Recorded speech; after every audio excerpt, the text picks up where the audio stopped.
My name is Emma Merzick, and I'm the Outreach Coordinator for Blue Ocean Society for Marine Conservation. Our mission is to protect marine life in the Gulf of Maine through research, education, and inspiring action.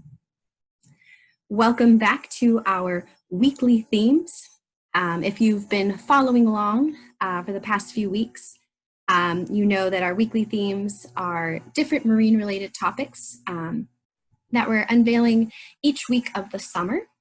And if this is your first time joining us, welcome. And I highly encourage you to go to our website, blueoceansociety.org, and click on our blog. You can look back at past weeks and learn a little bit about what we've been talking about in the past few weekly theme installations. And talking a bit about marine debris and then also endangered animals of the Gulf of Maine. So they're really excellent, and I highly encourage you to go check it out. So this week we are going to be talking about plastic pollution and single-use plastics, and then also how marine animals and the marine environment in general are affected. So what is plastic pollution? I'm sure that you've all heard of this term. So plastic pollution is accumulation of plastic in the environment. And these plastics can be whole or they can be small fragments. So when I say whole, I mean items that you can clearly tell what they came from. So if you see in this image, there appears to be a little yellow shovel. So if you look at it, it doesn't look like it's broken. You can clearly tell what it is. That we would consider a whole piece of plastic. Whereas the light blue piece of plastic, kind of dead in the center, we would consider that a fragment. Because it definitely came from plastic, but we can't tell what it came from, and you can see it's got jagged edges, so it definitely broke off from something. This often happens to plastic because it never, breaks down, but it can break apart into smaller pieces. And this can happen one of a few ways in the marine environment. The sun can weaken it, causing the plastic to kind of degrade a bit and break apart into smaller pieces, but also through wave action. And the combination of the two also kind of just causes that to happen. So that's how we end up with what we call microplastics. So I've said this now a couple times, single-use plastics. So what are they? So single-use plastics are plastics that are designed to be used once and then disposed of. So most of them, like plastic water bottles or straws, these are items that are pretty wasteful and really unnecessary. We have a lot of reusable alternatives out there, especially for water bottles and straws, and they'll last you longer to purchase those reusable items. That being said, I'm not saying that all single-use plastics are unnecessary or wasteful, especially those used in the medical field. Those are quite necessary, but what I'm more talking about is items, again, like plastic water bottles that often, you don't need because there is a replacement for it. And a lot of times people don't end up disposing of them properly anyway, so they can end up out in the environment. So how do single-use plastics and just plastics in general get into the ocean? So one of those ways is from your garbage cans. So perhaps you are doing the responsible thing and you are properly disposing of your recyclables. You put them into your recycling bin, and then either the bin is too full, or even some places bins don't even have lids. When a gust of wind comes through, it causes the plastic to be blown out of the trash can, because often plastics are quite light and they can get picked up with the breeze. And it can even happen on trash day as well, when people come up to your house and pick up your recycling. The plastics can blow out of the trucks. Another way plastics get into the marine environment is from people leaving their trash on the beach. So unfortunately, I'm sure everybody has seen this. You can see a lot of different plastic water bottles and juice containers, and some beachgoers enjoyed their day at the beach and then decided to leave their trash behind. And through the wind and then also tides, this plastic can end up getting into the ocean. And then lastly, microplastics. So these are small pieces of plastic, typically smaller than 5 millimeters. And they use them in health and beauty products as exfoliants. So you can see here a couple examples. However, they're too small to be caught in wastewater treatment facilities. So they do end up getting into our marine environment. And they're so small that sometimes you can't even see them, but a lot of animals can mistake them for food. So now to kind of talk about the effects that these plastics have on our marine environment. I have this image just kind of to illustrate, litter in the ocean. So you can see this is a balloon. I'm sure a lot of people have heard about the Great Pacific Garbage Patch or, the plastic gyres. A lot of people definitely envision kind of like an island of trash. But if you were to get out to the Great Pacific Garbage Patch, it would look similar to the ocean here. You might see a couple items of trash kind of floating. But what's often happening is the plastics are breaking down, like I mentioned a bit before, breaking into those smaller pieces, kind of creating this plastic soup.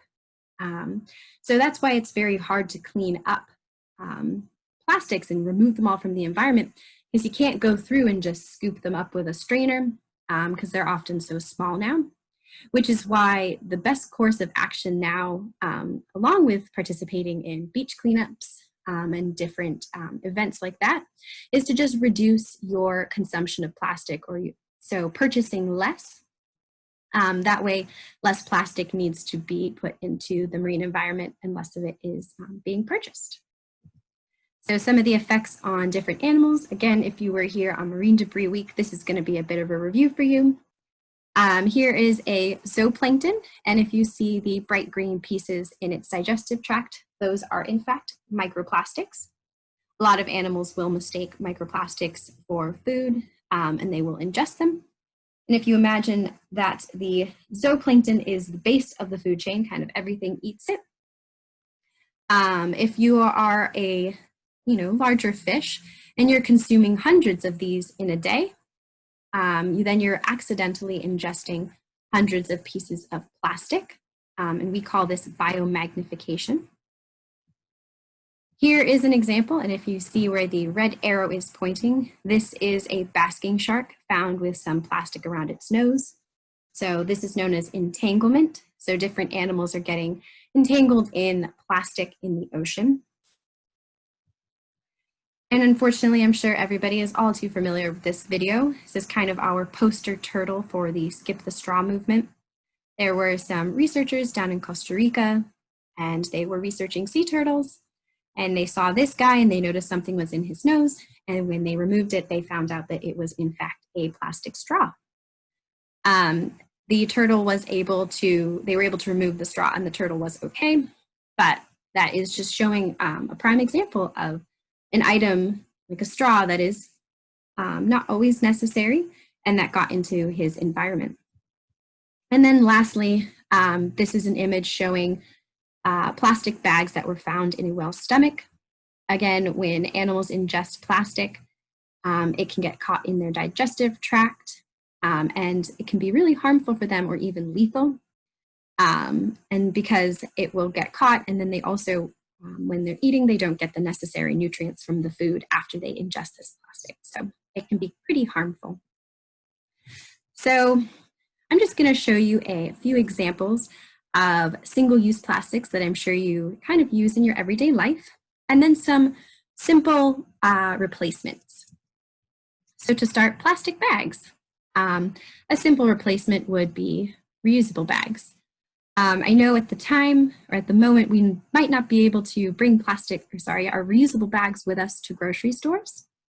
But a quick fix to that is when you are at the checkout lane, you can ask your cashier to just put your items back in your carriage, or you can put them back in your carriage, and you can just take them out with you and bag them at your car yourself. It's a little more time on your end, but the fish definitely appreciate it, and the whales. Secondly, plastic straws. You can easily replace these with metal straws. And in the long run, it does save you money because you're not purchasing plastic straws over and over again. You can simply wash these out and use them again. Coffee, teas. I personally love going out and getting, to-go beverages. But a simple fix is just to bring your own container with you. I'm sure we all have many different to-go containers in our homes, and you can just take it with you. And as an added bonus, a lot of times places will even give you a discount if you bring your own container. Those pesky water bottles that I mentioned at the beginning, an easy replacement, and I'm sure a lot of people do this too, reusable water bottles. Again, like the straws, saves you money in the long run because you're not purchasing those plastic water bottles, and you can just simply wash it out and reuse it. And when you're packing lunches or snacks, rather than reaching for a plastic zip bag, you can use to-go containers or plastic containers that you might have at your house. These containers often do keep your food fresh for longer as well, and it prevents items from getting crushed so your lunch doesn't get all smushed. And then lastly, rather than throwing all of your food scraps into trash cans and all of your items into trash cans, trying to be more green and using compost as an option. So instead of putting your food scraps into a trash can, you can compost them. And with plastic items, try and find alternate uses, so reuse them. Later in the week, I will be posting a craft, and it will show you how to use an old juice container and turn it into a planter for plants. Recycling often should be the last option. If you don't need to buy the plastic item, you should not. And if you can't have to buy a plastic item, try and find a secondary use for it or even a third use for it. And then recycle kind of as the last resort. So one thing that you can do also is to sign Blue Ocean Society's Plastic Free July Challenge. Every entry every signature will enter you into our raffle. So you might be able to win a Blue Ocean Society prize pack. And then throughout the month, send us photos of you replacing plastic in your life, and you'll also be entered into the raffle. So it's a fun way to kind of challenge yourself. There's different levels to it. Level 1, trying to just replace one item throughout the month. Level 2, a little more intermediate, replacing several items, like 5 to 10. And advanced would be just to not use plastic items altogether. And then lastly, if you'd like to learn more about Plastic Free July, this was actually started by the Plastic Free Foundation in 2011. You can visit plasticfreejuly.org, and they have a lot of different resources on how you can remove plastic from your life. And as always, definitely go check out our website, blueoceansociety.org. We have a lot of different hands-on activities, fun blog posts, and you can learn a bit about whales that we're sighting here in the Gulf of Maine, and donate if you are enjoying this content. Thank you very much and have a wonderful week.